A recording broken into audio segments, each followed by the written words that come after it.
Puji Tuhan. Sekali lagi berikan tepuk tangan buat yang baru pertama kali hadir. Tuhan Yesus memberkati.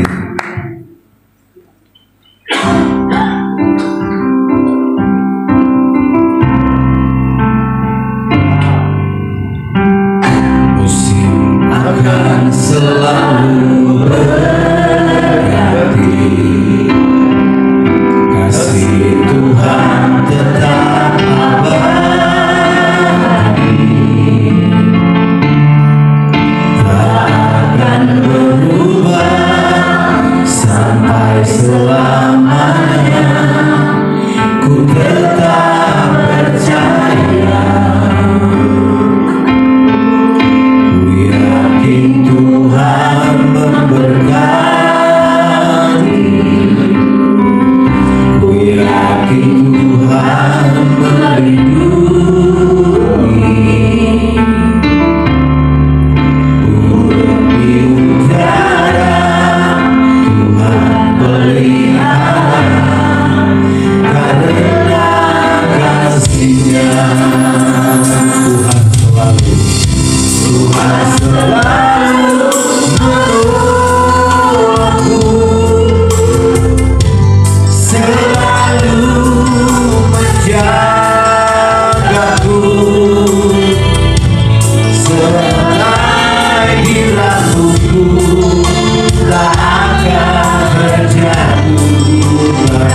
janganlah engkau melupakan segala kebaikan dan kebaikan Tuhan.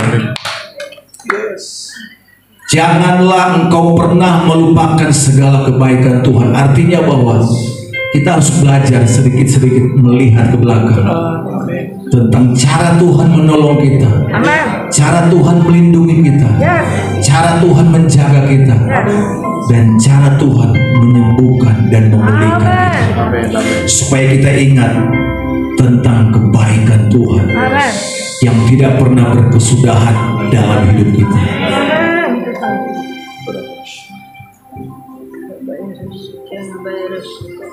All my life you have been faithful.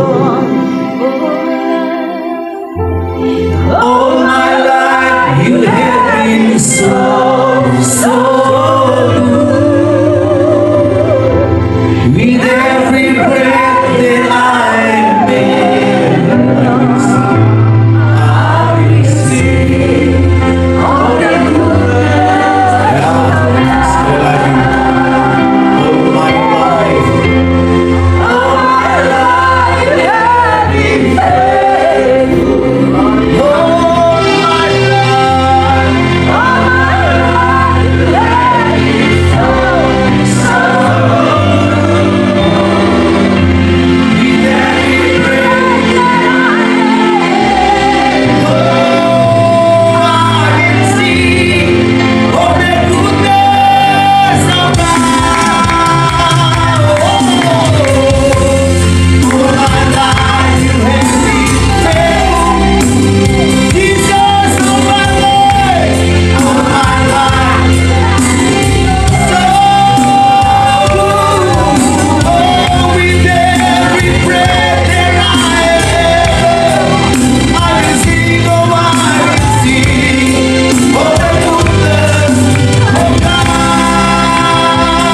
Dan berterima kasih.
pria saja katakan, terpujilah Tuhan. Terpujilah Tuhan Yesus, ditinggikan di atas pujian. Dari dalam lubuk hatiku, ku sujud dan berterima. Sekali lagi kau pria, terpujilah, terpujilah Tuhan Yesus, ditinggikan di atas pujian. Dari dalam lubuk kami datang berterima kasih. Sekali lagi, mari kaum wanita katakan, terpujilah Tuhan Yesus. Kami tinggikan Engkau di tempat ini, setiap penyembahan kami Tuhan. Engkau satu-satunya saja yang layak.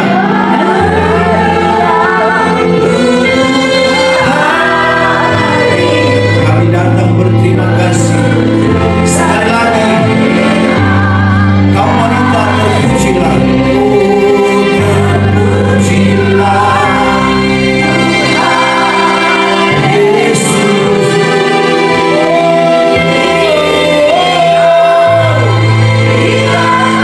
Di atas pujian. Dari dalam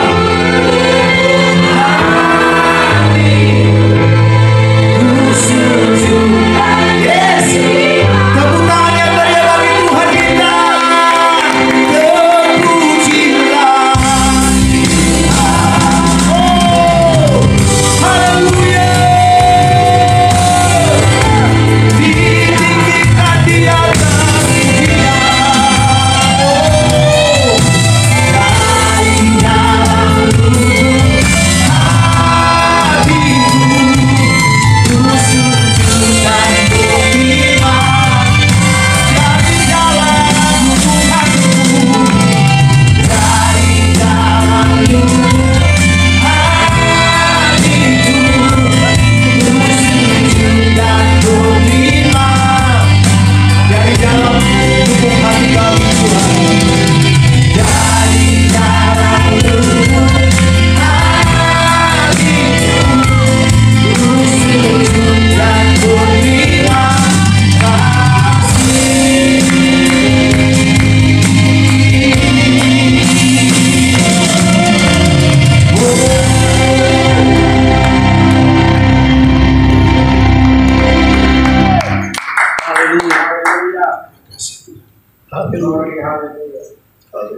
Terima kasih Tuhan Yesus, Engkau sudah hadir di tengah-tengah kami. Kami bersyukur untuk kebaikan Tuhan demi kebaikan Tuhan yang Tuhan nyatakan dalam sepanjang hidup kami. Benarlah bahwa Engkau Tuhan yang sungguh-sungguh amat sangat baik dalam setiap aspek hidup kami. Terima kasih Tuhan, terima kasih, terima kasih. Rasa kami tak akan berhenti untuk memuji nama-Mu, sebab alasan itulah, alasan Engkau baik itulah alasan kami untuk menyembah-Mu, memuji-Mu, mengasihi-Mu lebih dalam, dan mengenal-Mu lebih dalam lagi. Terima kasih Tuhan. Mari saat Engkau hadir di tengah-tengah kami, pujian yang telah kami naikkan kiranya memberkati dan menyenangkan hati-Mu. Dan saatnya kami mau merendahkan diri kami. Sebagian dari kebenaran firman-Mu yang akan kami dengar, bukan hanya kepada hamba-hamba-Mu yang duduk, hamba-hamba-Mu yang mendengarkan, tapi firman yang sama juga memberkati hamba-Mu yang menyampaikan. Sebab firman-Mu seperti pedang bermata dua yang tajamnya menembus sampai ke sumsum dan sendi, memisahkan jiwa dan roh. Terima kasih Tuhan Yesus, terima kasih. Ini doa kami, sampaikan firman-Mu sebab kami telah siap untuk mendengarkan. Dalam nama Tuhan Yesus Kristus kami sudah berdoa, kami sudah mengucap syukur. Haleluya. Amin, amin, amin, amin, amin. Salam Bapak Ibu. Terima kasih pertama kali untuk Bapak Koordinator, Bapak Alex, yang percayai saya untuk menyampaikan firman Tuhan pada pagi hari ini. Di sesi yang pertama, satu kehormatan buat saya. Yang kedua, buat saudara kita Pak Yance. Walau kalau beliau pimpin pujian, saya sudah mengicipi suasana surga sebelum ke surga. Serius. Setiap kali saya doa puasa sini, saya berdoa yang pimpin tetap Pak Yance dan didukung oleh kakaknya. Waduh, itu sinergi yang luar biasa, unik ya. Saya bersyukur. Kemudian singers yang sudah membantu worship leader untuk kita masuk dalam hadirat Tuhan. Baik, puji Tuhan. Tidak berlama, saya boleh perkenalan sebentar ya, bukan hanya yang pertama kali yang berkenalan ya, dilegalkan, diizinkan yang pembicara juga berkenalan. Sebab siapa tahu nanti saya nakal di jalan, ibu bapak tegur, gitu ya, kan sudah kenal, jadi nggak sungkan-sungkan kalau sudah kenal. Jadi nama saya Pastor Thomas Eliasar, tetapi di gereja yang baru ini di GCC Jakarta City Church di Gedung Menara Era lantai 7. Saya baru level elder, walaupun saya sudah 20-25 tahun menjadi pendeta, tetapi ada satu dinamika secara pelayanan, dan gereja kami dibawahi oleh Sinode COP, Church of Pentecost, yang pusatnya di Ghana, dan di seluruh dunia Church of Pentecost sudah 190 negara. Dan puji Tuhan, saya bersyukur ada bergabung dengan gereja yang baru ini. Saya baru 1,5 tahun. Nama saya tadi sudah ya, istri saya satu saja sampai Tuhan Yesus datang, dan anak 2, yang satu auditor, yang kedua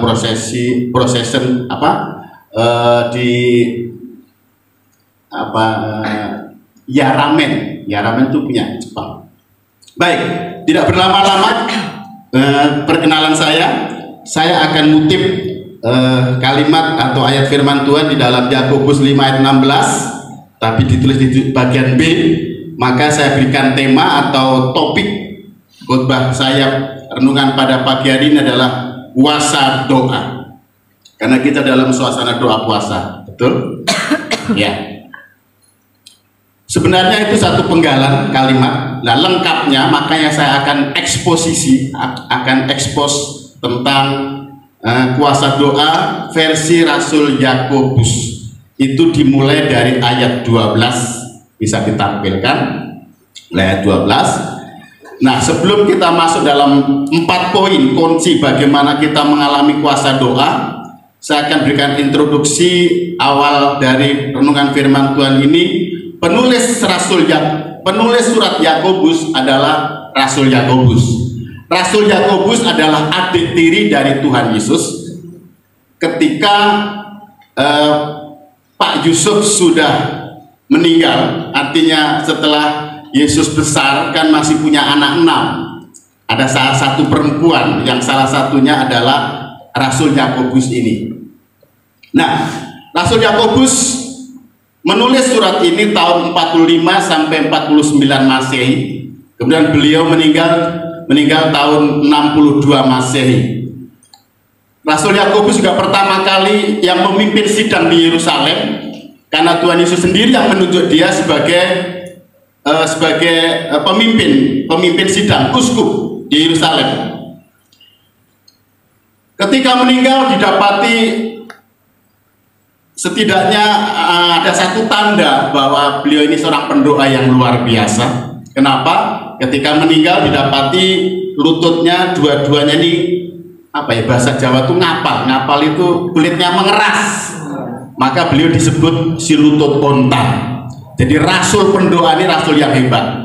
Dan saya senang dengan suratnya, walaupun tokoh seorang reformator Bapak Martin Luther mengatakan bahwa surat Yakobus adalah surat jerami, Tapi saya percaya karena sudah masuk kanonisasi, maka Roh Kudus mengilhami surat ini menjadi firman Allah.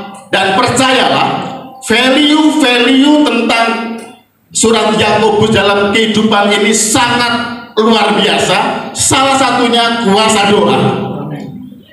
Dan saya sangat kagum dengan tokoh satu ini, karena beliaulah juga yang berkhotbah tentang pemulihan Pondok Daun atau pemulihan pujian penyembahan yang ditulis dalam Kisah Rasul 15. Beliaulah juga yang menginisiasi untuk memulihkan Pondok Daun. Saya percaya walaupun dinilai dari seorang tokoh reformator bahwa surat ini surat seperti jerami, tetapi ternyata kedalaman firman Tuhan yang tertulis dari pasal 1 sampai pasal 6, pasal 5 itu sangat otentik dan sangat sesuai dengan zaman kekinian. Sangat mudah dilakukan dan banyak hal-hal yang praktis yang beliau tulis. Baik, puji Tuhan. Ada 4 kunci bagaimana kita mengalami kuasa doa. Yang pertama ayat 12, kita baca sama-sama. Bersama-sama, demikianlah firman Tuhan. Tetapi yang terutama saudara-saudara, janganlah kamu bersumpah demi surga maupun demi bumi atau demi sesuatu yang lain. Jika ya, hendaklah kamu katakan ya. Jika tidak, hendaklah kamu katakan tidak, supaya kamu jangan kena hukuman. Karena Yakobus masuk ring pertama dekat dengan pengajaran dan kehidupan Kristus, walaupun Kristus dianggap ketika ditulis, ya saya percaya satu pertanyaan besar di benak Rasul Yakobus, apa benar saudaraku ini Tuhan? Karena tiap-tiap hari kumpul, dimanapun Yesus mengajar, dimanapun Tuhan Yesus pelayanan, Rasul Yakobus mengamati dan menerima semua pengajaran Tuhan. Dan ayat ini juga tidak terlepas dari apa yang dikatakan Tuhan Yesus. Coba kita baca di dalam Matius pasal 5.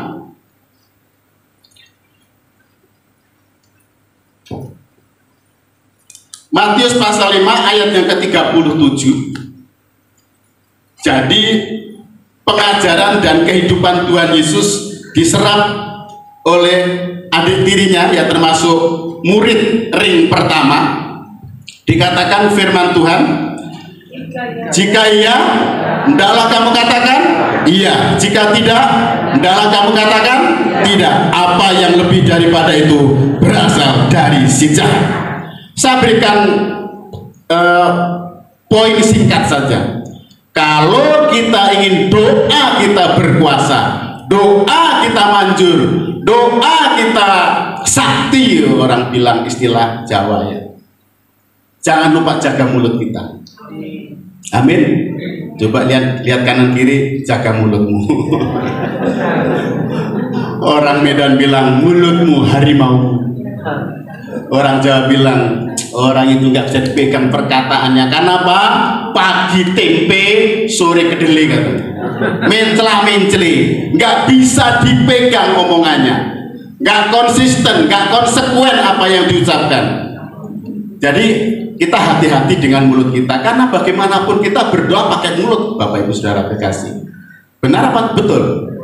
Saya pakai istilahnya apa, Pak Otnil? Benar apa betul? Ya benar, ya betul. Iya, doa kita pakai mulut, Bapak Ibu. Tapi banyak orang tidak bisa dipegang perkataannya. Bahkan sudah perjanjiannya sudah hitam di atas putih pun masih bisa disangkali. Nah, saya percaya, saya bicara bukan Bapak Ibu di sini, bukan. Di luar sana orang-orang jauh. Pokoknya orang-orang jauh. Nah, yang orang jauh itu lagi kumpul di sini. Saya dapati orang Kristen kalahnya di sini. Saya belajar ketika saya ngomong sudah bicara ya, apapun resikonya saya akan lakukan. Apapun bayarannya, apapun yang saya korbankan, ketika saya sudah bicara iya, saya harus lakukan. Karena itu nilai hidup kita orang Kristen. Ya, setuju Bapak Ibu? Dan doa kita mau tidak mau pakai mulut. Itu sebabnya kita harus jaga mulut. Dalam Amsal 18 ayat 21, kalau tidak salah, mungkin bisa ditayangin. Hidup dan mati dikuasai oleh lidah. Barang siapa suka menggemakannya akan memakan buahnya. Ayat naik 20. Perut kenyang, perut orang dikenyangkan oleh hasil mulutnya. Ia dikenyangkan oleh hasil bibirnya. Jadi hati-hati dengan mulut kita. Ibu bapak pernah pernah ke dokter kan? Coba pertama kali yang ketika kita menghadap dokter, apa yang dicek pertama kali? Pak Bu, lihat buka mulutnya terus disenter gitu. Dan itu menentukan sehat apa tidak secara fisik. Nah, ternyata kehidupan rohani kita sehat atau tidak dinilai dari mulut. Saya bersyukur dari kecil, walaupun saya background tidak Kristen, bapak saya bilang, kamu kalau sudah janji sama orang, sekarang sudah almarhum bapak saya juga belum dalam Tuhan kala itu, kalau sudah janji sama orang, apapun resikonya kamu harus tepati. Itu sampai terngiang-ngiang hari ini. Nah, ketika saya jadi anak Tuhan, semua sudah ditulis dalam Alkitab ternyata. Wah, luar biasa. Jadi kita mulai hati-hati ya Bapak Ibu ya. Bapak Ibu, sebelum saya masuk poin kedua, saya ini orang kampung, orang desa, orang pojok-jok, orang kampung-pung, orang desa-desa, bener-bener desa. Saya berasal dari Wonogiri. Wono itu artinya ladang, giri itu artinya gunung. Jadi daerah saya itu banyak ladang dan gunung. Nah, sebelum saya jadi bertobat jadi anak Tuhan, saya sekolah di Jakarta, saya ini minder. Kemudian banyak hal-hal kelemahan tubuh sehingga saya tidak pede. Tetapi ketika saya setiap kali pulang kampung, setiap semester kan ada liburnya, saya pulang kampung Wonogiri, saya naik. Dan saya nggak pede karena apa? Tubuh saya tingginya nggak seperti Pak Otniel, tubuhnya tinggi saya nggak seperti Pak Ben. Jadi saya sempat minder karena kerja keras dari kecil, dari petani sebelum masuk ke Jakarta. Lalu saya naik ke gunung, saya berteriak Bapak Ibu. Walaupun waktu SMP ya dikenal orang baik gitu ya, tapi saya nggak percaya diri, saya minder. Saya naik gunung, saya bilang gini, dan saya merasa jelek waktu itu ya, karena belum tahu kebenaran, belum ketemu Tuhan. Saya naik gunung, saya ngomong, saya ganteng. Terus itu menggema tuh, ganteng. Langsung saya dengar ganteng. Hari ini saya ganteng. Kata istri saya. Jadi hidup kita ini tergantung dari mulut, jelas tuh. Itu ayat 21 dari Amsal. Jadi hati-hati dengan mulut kita. Amin, setuju? Jadi kalau doa kita ingin berkuasa, hati-hati dengan mulut kita. Yang kedua, jadi tadi yang pertama. Yang kedua, ayat berikutnya, ayat yang tadi ayat 12, sekarang ayat yang ke-13. Ya, itu ayat landasannya di sini. Yang kedua, kalau ada seorang di antara kamu yang menderita, baiklah ia berdoa. Kalau ada orang yang bergembira, baiklah ia menyanyi. 14. Kalau ada seorang di antara kamu yang sakit, baiklah ia memanggil para penatua jemaat supaya mereka mendoakan dia serta mengolesnya dengan minyak dalam nama Tuhan. Jadi ini saya namakan gini Bapak Ibu, konsisten berdoa atau doa yang konsisten. Di sini kan ada gembira nih, ada gembira, ada suka, ada duka, ada sakit, betul? Ada senang. Karena kecenderungan orang ketika banyak persoalan naik doa puasa. Ketika sudah dijawab Tuhan hilang. Saya pikir sudah rapture, mana nih orang? Ya saya beberapa kali saya juga absen karena ada tugas yang tidak bisa di-handle orang lain.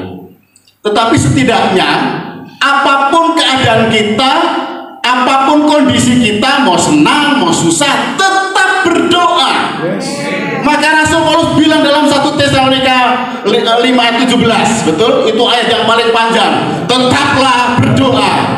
Tapi sangat orang kalau saya ngajak doa orang itu tar terus. Padahal doa itu apa namanya Bapak Ibu bebas pulsa, betul? Nggak bayar, gratis, nggak pakai kuota. Kenapa susah diajak berdoa? Dan ketika kita banyak berdoa, sering berdoa, kita ini semakin mirip dengan yang kita tujuan kita berdoa, maksudnya ajak kita ngobrol kan dengan Tuhan. Semakin kita banyak ngobrol dengan Tuhan, semakin kita bersekutu dengan Tuhan, lama-lama karakter kita mirip Tuhan. Amin. Jadi sering-seringlah berdoa, apapun kondisi kita. Ada orang lagi susah, baru datang sama Tuhan. Tapi saya berdoa di sini tidak ya Bapak Ibu ya. Nah, waktu kita susah tetap berdoa, waktu kita senang menyanyi, betul?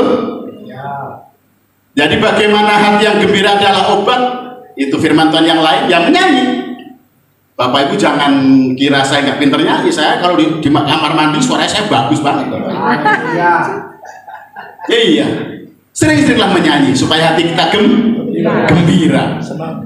Apapun kondisi kita, mau senang, mau susah, tetap berdoa, tetap bernyanyi. Itu ayat yang ke-13 dan 14 tadi. Lawan tidak bisa mengucap syukur, tadi kan kita memuji, adalah orang yang senang sungut-sungut. Saya ini sering praktek Bapak Ibu. Karena saya dari agama sana itu katanya agama terkenal hafalan. Tapi orang Kristen kan nggak perlu dihafal, yang penting kan dilakukan. Waktu istri saya juga penginjil Bapak Ibu ya, sering kadang di luar kota, pimpinannya dia juga seorang wanita, tidak menikah juga, sehingga kadang keluar kota 7 hari sampai 10 hari. Lah kan tugas-tugas istri kan saya harus handle, masak misalnya, walaupun untuk diri sendiri kadang-kadang anak saya sama sakit nggak mau makan. Kurang enak Pak, mama yang enak, kalau yang masak mama enak, kalau papa kurang. Belum tahu kalau saya bikin nasi goreng paling enak Bapak. Ngepel, nyapu, kemudian melakukan hal-hal yang lain, saya praktek. Ketika saya dengan senang dan mengerjakan pekerjaan rumah dengan menyanyi, itu nggak lama loh selesainya. Kenapa? Dengan hati yang gembira. Mau ngepel, mau nyanyi, Bapak Ibu, saya bukan untuk pamer ya. Rumah saya itu 200 meter. Jadi kalau nyapu dan ngepel itu cuma lumayan bikin, walaupun badan saya tetap nggak setinggi Pak Nel, tetap segini aja, tapi sehat gitu ya. Ngepel, tapi sambil nyanyi, sambil seneng, sukacita. Ada satu rahasia yang saya tahu, bahwa ketika kita menyanyi, memuji Tuhan, Tuhan bertakhta di atasnya. Jadi pujian kita itu membentuk kursi. Bayangin kalau Tuhan ikut duduk di situ, apa nggak bantuin kita kerja?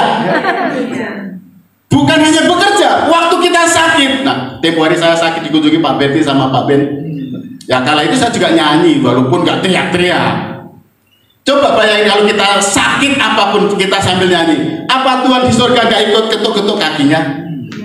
Saya percaya waktu Tuhan ikut nyanyi, kanker tuh rontok. Amin. Sakit jantung rontok. Sakit-sakit yang lain rontok karena Tuhan ikut nyanyi di sini. Haleluya. Bukan jantungnya yang rontok, sakit jantungnya yang rontok. Kalau jantungnya rontok matilah kita. Jadi mari kita lakukan dalam hidup ini. Mau sukacita, mau duka cita, mau sedih, mau ada persoalan, nggak ada persoalan, mau senang, mau susah, tetap berdoa. Wah, doa itu memang menyenangkan loh Bapak Ibu, karena kita ngobrol sama Tuhan. Saya ngobrol sama Ko Alex saja, saya sudah senangnya minta ampun. Karena sering ngobrol sama Ko Alex, pasti bulan depan isi lagi ya, gitu kan. Pendeta kan senangnya khotbah ya Pak ya. Senangnya khotbah pendeta itu. Selain khotbah makan, nah itu hobinya pendeta. Khotbah makan itu hobinya seperti itu. Saya ngobrol sama Ko Alex itu udah senangnya minta ampun. Ini ngobrol sama Tuhan. Apalagi kalau Tuhan bilang gini, nggak apa-apa Thomas, walaupun kamu dibully orang, aku cinta sama kamu. Wah, itu apa nggak berbunga-bunga Bapak? Pernah merasakan difitnah? Kalau belum, saya doakan biar difitnah. Enggak. Iya, jadi senang, sukacita, duka cita, ada persoalan, gak ada persoalan apapun, tetap berdoa menjadi gaya hidup kita. Orang bilang, hamba Tuhan bilang, saya setuju. Doa itu adalah nafas kita. Kalau kita nggak nafaskan, innalillahi Bapak Ibu. Puji Tuhan. Jadi poin yang kedua, apapun kondisi kita, tetaplah berdoa. Gratis kok doa itu, dan luar biasa dampaknya dalam hidup spiritual kita. Itu merasakan kelegaan yang luar biasa. Yang berikut poin yang ketiga, tidak akan lama kok Bapak Ibu. Bapak Ibu bos, ini anak orang kecil ngomong apaan? Lama banget. Yang ketiga, kecil-kecil gini sudah punya anak Bapak.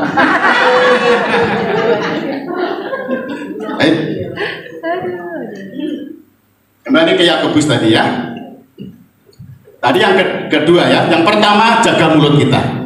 Ingat ya, yang kedua, tetap berdoa, apapun kondisi kita, tetap berdoa. Menjadi kesukaan, menjadi hobi kita. Yang berikut ayat yang ke-15.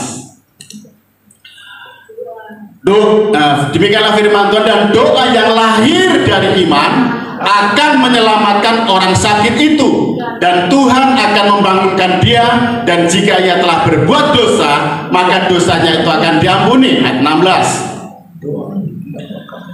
Karena itu adalah kamu saling mengaku dosamu dan saling mendoakan supaya kamu sembuh. Doa orang benar bila dengan yakin didoakan sangat besar kuasanya. 17. Ayat 17. Elia adalah manusia biasa sama seperti kita, dan ia telah bersungguh-sungguh berdoa supaya hujan jangan turun, dan hujan pun tidak turun di bumi selama 3 tahun dan 6 bulan. Saya namakan gini, tidak usah terlalu bagaimana menafsirkan atau pakai ilmu hermeneutik yang sangat rumit. Aduh, saya namakan ini doa yang rendah hati Bapak. Kenapa rendah hati? Coba kita cek dulu surat Yakobus tadi. Pasal pertama ayat yang pertama. Yakobus ini rendah hati loh Bapak. Dia bilang gini dalam perkenalan. Salam dari Yakobus, hamba Allah dan Tuhan Yesus Kristus, kepada ke-12 suku di perantauan, ke-12 suku di perantauan. Perhatikan, dari Yakobus, hamba Allah dan hambanya Tuhan Yesus Kristus. Kenapa saya namakan rendah hati? Sebenarnya bisa saja Yakobus bilang gini perkenalannya. Saya ini adiknya Yesus. Wow, bayangin kalau adiknya Yesus ada potensi dadanya mengembang atau? Wah, adiknya Tuhan loh. Wah. Tetapi enggak, dia bilang hambanya atau hamba Allah dan hambanya Tuhan Yesus Kristus. Hamba, doulos, hamba, menunjukkan rendah hati. Itu ciri bukti yang pertama bahwa Rasul Yakobus adalah orang yang rendah hati. Yang kedua, orang rendah hati biasanya nunjuk orang lain. Contohnya bilang begini, misalnya Pak Otniel bilang, wah Pak Thomas pinter ya. Misalnya saya bilang, ya siapa dulu yang ngajar? Bapak yang ngajar saya. Nah, saling merendahkan hati. Betul nggak Bapak Ibu? Suatu kali istri saya mengganti saya khotbah di satu komunitas tertentu, di satu persekutuan, lalu bilang gini, biasanya saya yang melayani, tapi karena saya ada halangan, luar biasa loh Ibu, khotbahnya hebat, tapi lama-lama agak nggak enak, kayaknya bagus Ibu deh daripada Pak Thomas. Maksud lo? Untung istri saya juga rendah hati, dia bilang, Bu, saya begini, saya juga belajar dari Bapak. Maksudnya ibu itu mau bilang gini, ibu lebih bagus loh dari khotbahnya suaminya. Maksudnya apa gitu ya? Puji Tuhan, istri saya bilang, saya juga belajar dari Bapak, Bu. Nah, itu ciri-ciri orang rendah hati seperti itu. Suatu kali saya juga, kali ini benar Bapak, saya di gereja yang baru ini di lantai 7. Kemudian jemaat-jemaat lantai 2 yang mantan saya dulu, bukan mantan, maksudnya dulu saya di lantai 2, sekarang lantai 7, jadi makin dekat sama Tuhan, makin naik kan makin dekat ya. Jemaat-jemaat naik, wah luar biasa ya Pak Thomas, tambah seger, tambah sehat, tambah rapi, padahal rambutnya acak-acakan juga. Istri saya di samping saya, kan dirawat istri saya Bu. Jadi ciri-ciri orang rendah hati selalu nunjuk orang lain. Amin. Yakobus juga, ayat yang ke-16 tadi. Padahal Yakobus itu orang yang sudah rendah hati, tapi dia nyontoh, dia ngambil tokoh yang lain, yang nabi yang hebat, yang luar biasa, namanya Elia. Ayat yang 17 tadi coba. Nah, dia bilang Elia adalah manusia luar biasa. Amin. Bukan biasa. Jadi kita ini orang biasa yang melakukan perkara-perkara yang luar biasa. Saya ulang, kita ini orang biasa tetapi melakukan hal-hal yang luar biasa. Yakobus nunjuk Elia. Itu loh Elia itu. Walaupun manusia biasa tetapi ketika sungguh-sungguh berdoa, hujan jangan turun dan hujan pun tidak turun. Nunjuk orang lain padahal dia sendiri yang rendah hati. Nah, di poin ini saya punya kesaksian. Dulu 91 saya diutus ke Mentawai setelah belajar 1 tahun di Semarang yang praktis saja. Pak Ben pasti tahu tempatnya Pak Ubajarawan. Saya belajar di sana dan diutus ke Mentawai. Nah, sebelum saya diutus, saya sudah mendengar ada satu peristiwa saudara kita dari Jepara namanya almarhum Timotius Sudarno dibunuh di sana di Mentawai, ditusuk lehernya 2 kali dan maaf kemaluannya hancur, jadi mati sebagai syahid ya. Jadi darahnya tercurah di sana, memungkinkan saya lebih mudah memberitakan Injil di sana karena sudah ada darah yang tertumpah. Yang saya saksikan ini. Nah, di Mentawai itu ada banyak pulau-pulau.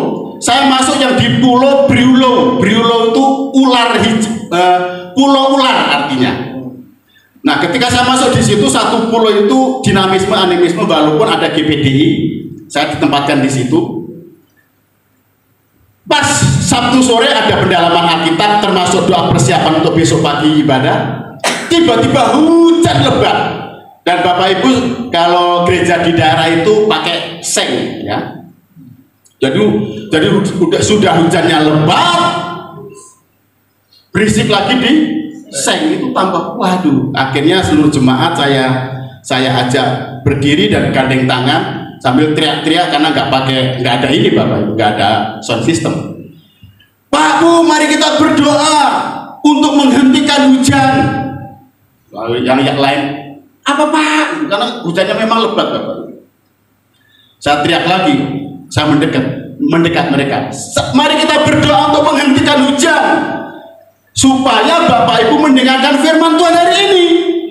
Wah, kita sepakat ada 6-7 orang di situ karena khusus pengerja saja untuk besok persiapan. Lalu saya ajak berdoa, seingat saya lebih. Kita berdoa bergandeng tangan, saya berdoa seperti ini Bapak Ibu. Hai hujan alam semesta dan jagat raya dan segala isinya. Saya ini anaknya Tuhan, diutus jauh-jauh dari Jawa ke tempat ini. Saya ingin memberitakan Injil supaya orang-orang ini mendengarkan firman Tuhan. Maka saya berdoa saat ini juga hujan engkau berhenti. Sedetik itu juga langsung hujan berhenti. Kalau tepuk tangan jangan tanggung-tanggung. Karena kita ini anak-anak Tuhan, amin. Punya kuasa. Kembali ke poin pertama, kita punya mulut, amin. Mulut kita berkuasa, amin. Bilang kanan kiri, kamu tuh berkuasa. Haleluya. Jadi kita bisa perintahkan alam semesta jagat dan segala isinya, tapi dalam nama Yesus. Jangan dalam nama Thomas. Jangan malah lebat kalau dalam nama saya. Akhirnya berhenti saat itu juga dan saya sampaikan beberapa menit firman Tuhan untuk melandasi besok pelayanan dan selesai. Kemudian mereka pulang masing-masing ke rumahnya karena mereka berdekatan. Saya perkirakan mereka sudah sampai di rumah, hujan lagi, bodoh amat. Mau hujan lagi nggak apa-apa. Yang penting tadi saya sudah praktek untuk menghentikan hujan. Puji Tuhan. Jadi orang rendah hati itu sebelum masuk ke poin yang terakhir kan hanya 4 Bapak Ibu ya. Orang yang rendah hati itu di hadapan Tuhan itu hatinya itu indah loh Bapak Ibu. Amin. Lihat kanan kiri, bilang gini, hatimu sangat indah. Tapi jangan berhenti di situ. Kalau kamu rendah hati, kalau orang sombong, Tuhan benci, tuh firman Tuhan bilang. Nah, tempat Elia menghentikan hujan di daerah itu saat itu, Israel kekinian sekarang dibangun, di mana Elia menghentikan hujan, dibangun namanya Taman Haifa. Wah, waktu saya di situ, wah luar biasa, bunga itu dari yang kuning, merah, hijau, biru, semua warna itu luar biasa. Saya percaya sudah Israel sudah ke Taman Haifa itu. Nggak lengkap kalau nggak ke situ.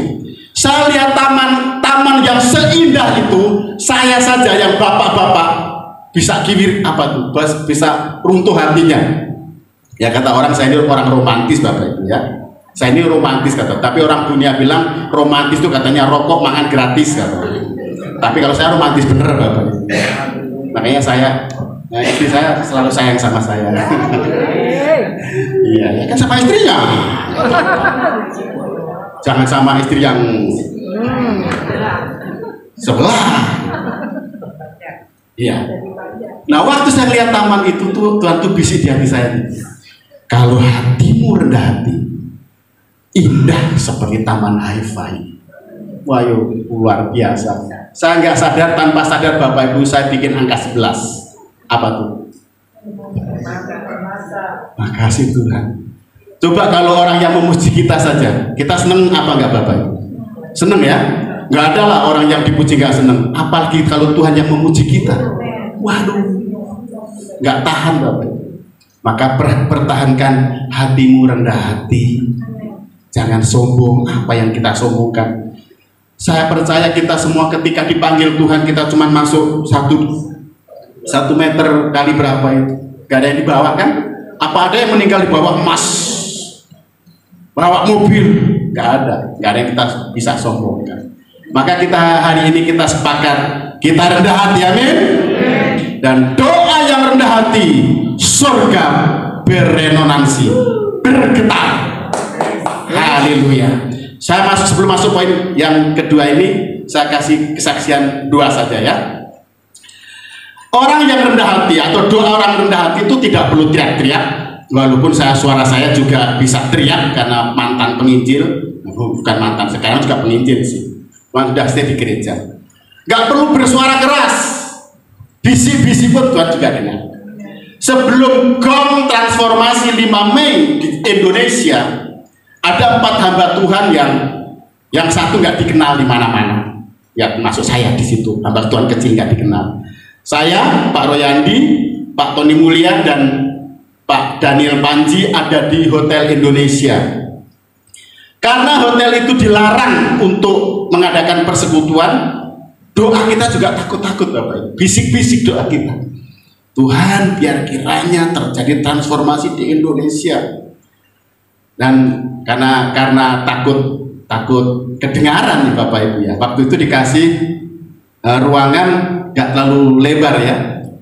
Puji Tuhan, doa yang bisik-bisik itu, tapi karena kita merendahkan hati di hadapan Tuhan, ada banyak mujizat yang terjadi. Setidaknya 3. Dari Bandung memberi informasi ke Hotel Indonesia. Saya dengar di situ ada hamba-hamba Tuhan yang berdoa. Nah, mereka ya, setelah itu baru mereka cerita kepada kami. Oh iya, hanya berdoa, bukan ibadah, bukan persekutuan. Jangan hanya dikasih ruang yang kecil, kata mereka. Dikasih ruang yang besar, Bapak. 1. Yang kedua, kita temukan satu kamar tersendiri di Hotel Indonesia kala itu. Sekarang kan udah diganti Grand Indonesia ya. Kala itu Hotel Indonesia. Ditemukan di situ tempat penyembahan untuk Nyai Roro Kidul. Dan kita doakan, Pak Royan yang doakan sih, bukan saya. Kita doakan, dan selanjutnya dihapus ruangan itu.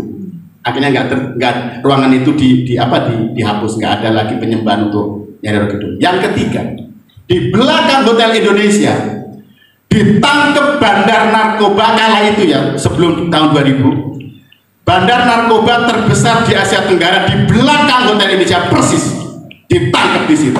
Minimal 3 mujizat terjadi, dan doa kita enggak Tuhan, bisik-bisik.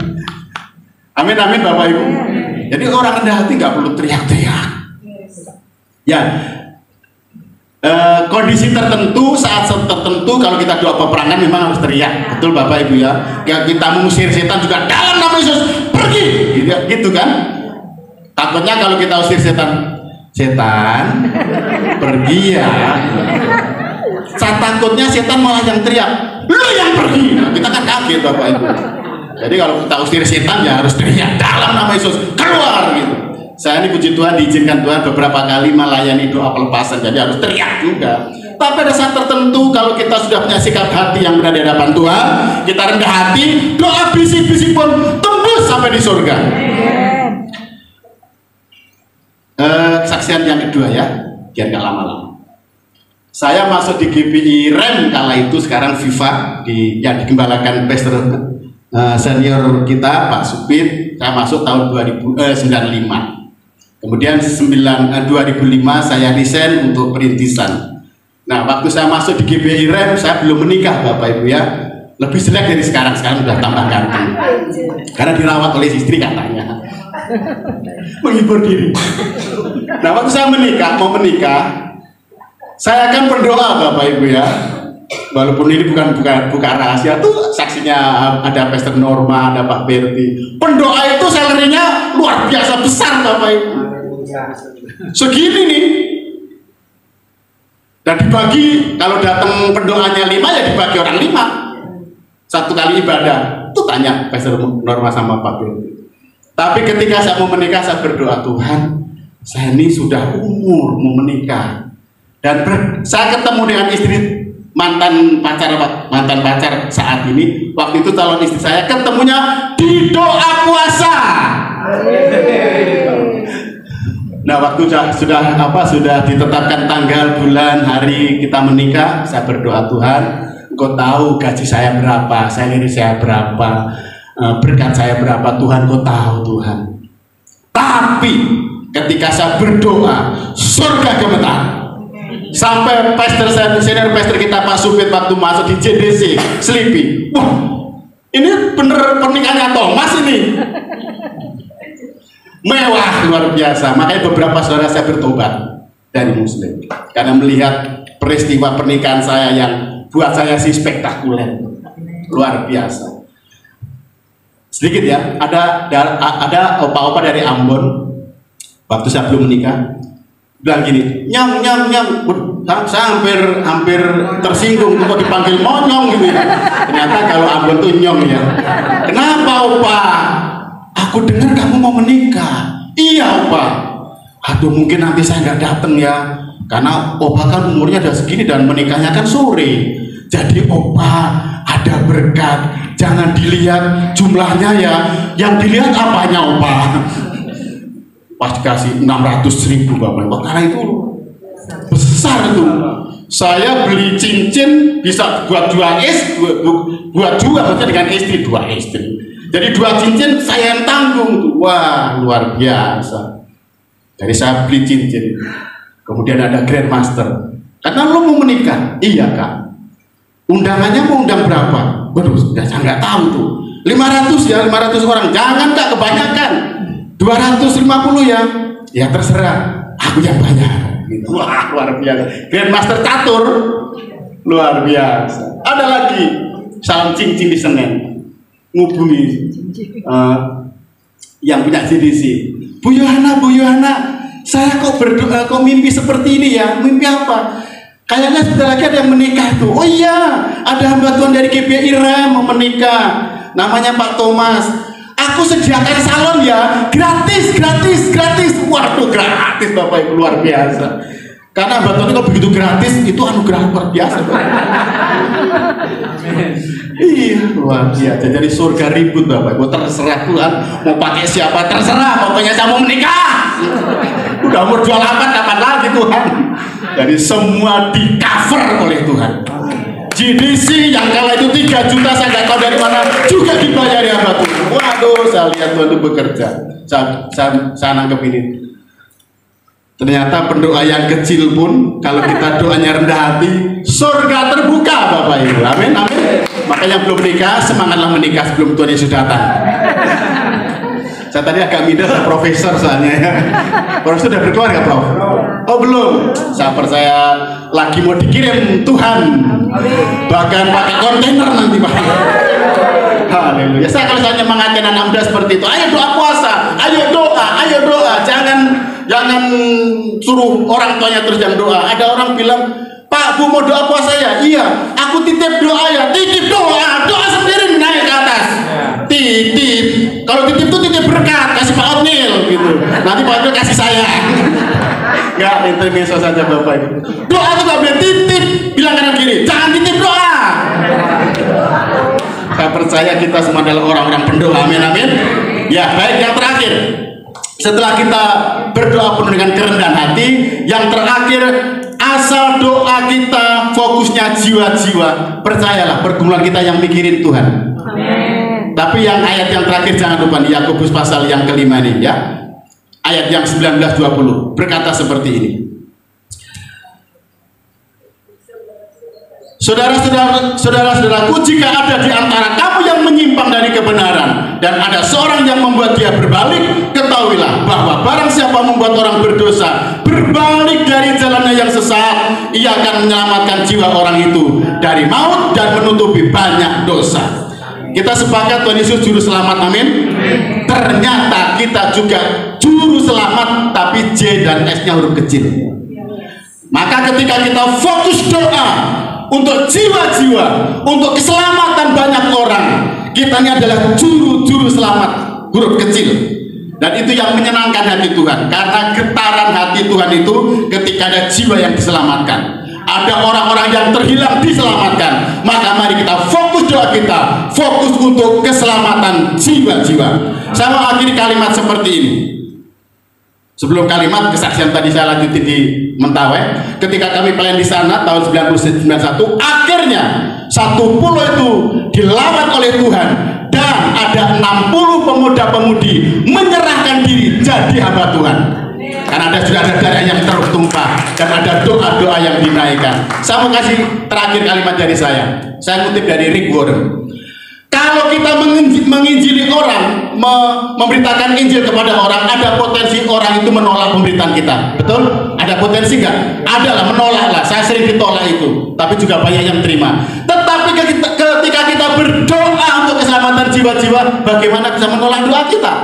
Orang doa kita di kamar, tapi bisa membuka tingkap langit untuk Tuhan mencurahkan kasih anugerahnya untuk orang-orang yang belum diselamatkan. Dan saya temui seberapa yang saya doakan jiwa-jiwa yang dari orang-orang dari seberang seperti saya dulu, akhirnya dilawan dan bertobat menerima Tuhan Yesus sebagai Tuhan dan Juru Selamat. Oleh karena kita berdoa dan Tuhan pakai banyak cara untuk menjamah menjangkau mereka. Tuhan Yesus memberkati. Mari doa kita fokus kepada jiwa-jiwa yang belum diselamatkan. Tuhan Yesus memberkati. Mari kita satu dalam doa. Tuhan Yesus, kami bersyukur untuk apa yang telah kami